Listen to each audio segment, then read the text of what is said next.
ሰኞ የሚመረጠው ምርጫ ላይ ግንቦት 24 የሚበጀኝን የመምረጥ ዝግጁ ነኝ። እድሜው ለደረሰ ማንኛውም ህብረተሰብ የመሳተፍ አለበት። አሁን ደግሞ ሁሉም ሰው በአብዛኛው ሰው እኔም ራሱ የመጀመሪያዬ ነው፣ ደስ እያለኝ ነው የወሰድኩት ያለሁት ማለት ነው። እንግዲህ ዝግጁ ነኝ በጠዋት ተነስቼ እንደምሄድ። አሁን ያሁኑን ምርጫ ደግሞ የሀገራዊ ምርጫ እንዳጠቃላይ ያው ግንቦት 24 ቀን ነው የሚካሄደው።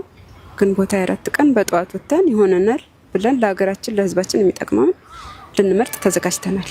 ምርጫ ካርድ ወስጄ የሚሆነኝና የሚስማማኝ ለመምረጥ ዝግጁ ነኝ። በጣም ነው ጓጉቻለሁ።